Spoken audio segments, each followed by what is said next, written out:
Bonjour!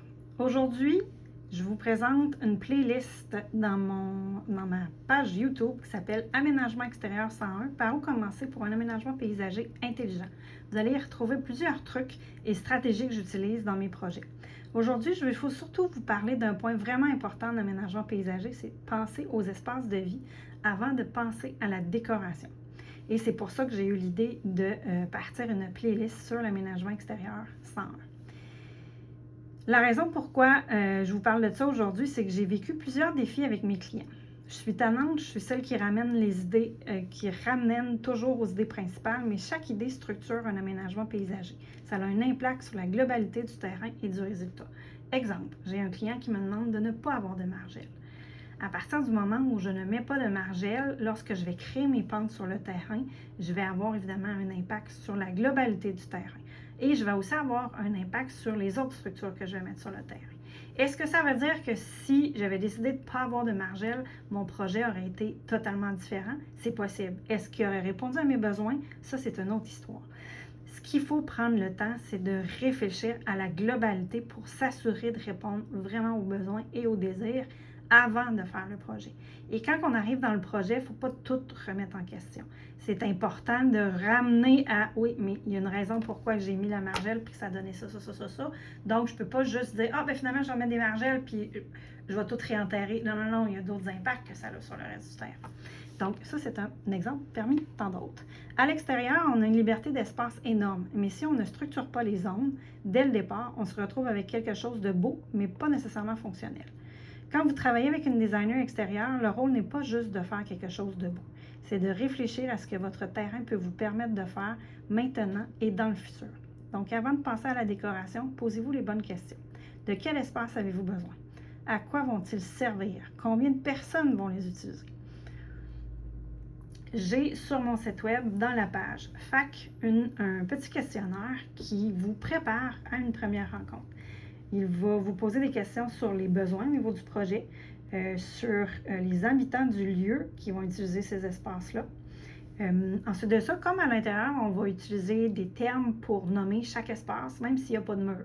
Dans la maison, on a un salon, on a un coin salle à manger, on a un coin cuisine, on a des chambres. À l'extérieur, on va choisir des coins détente, on va choisir des coins salle à manger, des coins cuisine, et on va venir tranquillement, pas vite habiller. Donc, le coin détente, il va servir à qui? Combien de personnes qui vont avoir là? Le coin feu, ça va servir comment? Quel genre de foyer on veut utiliser? Combien de personnes qu'on va vouloir autour du foyer? Et on va se poser la question, est-ce que je veux, tous les jours de la semaine, on va être 2, mais je veux avoir la possibilité qu'on soit 10, une fois de temps en temps.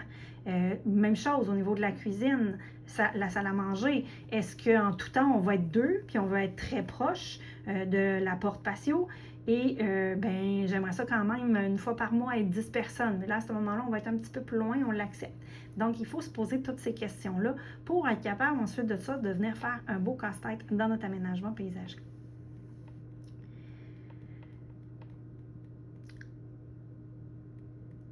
Vous allez aussi devoir vous poser la question, est-ce que je vais être dans un endroit ensoleillé? Est-ce que je vais être dans un endroit plus à l'ombre? Est-ce qu'il va y avoir un coin particulier pour les enfants? Est-ce qu'il va y avoir un coin particulier pour les animaux? Donc, il faut prendre le temps de tout se poser ces petites questions. Et c'est des choses que vous allez retrouver, excusez-moi, je suis en train de prendre le téléphone. C'est des choses que vous allez voir dans le questionnaire client. On va voir aussi les préférences au niveau du style que vous avez. Est-ce que vous avez un style plus moderne, un style plus anglais, un style plus champêtre? Ça va nous aider à vous guider dans le choix des produits qu'on va utiliser, dans le choix des structures qu'on va venir utiliser. Est-ce qu'on va vouloir avoir un bassin d'eau? Il faut avoir une vision sur du court terme, mais aussi du moyen terme et du long terme. Je dis souvent à mes clients, si vous voulez une piscine, c'est le temps d'y penser tout de suite. Même si on ne la fait pas tout de suite, on la fait juste dans 10 ans, il ne faut pas que j'aille mettre le cabanon à l'endroit où va avoir lieu la piscine. Donc, je dois réfléchir tout de suite à l'endroit où je vais la mettre pour structurer mes espaces. Et à la limite, si mon projet est dans 10 ans, on met un gros X sur le plan, puis on se dit dans le futur, le gros X, ça va être notre endroit pour aménager notre piscine et tout ce qui va aller à l'intérieur de l'enceinte de la piscine. Et comme ça, on n'ira pas planter d'arbres, on n'ira pas planter de cabanon, on n'ira pas planter de choses qui vont être obligées d'être défaites dans le futur. Donc voilà, alors c'était ma présentation pour la playlist Aménagement extérieur 101, par où commencer pour un aménagement paysager intelligent. Alors je vous invite à aller la visiter. Au plaisir!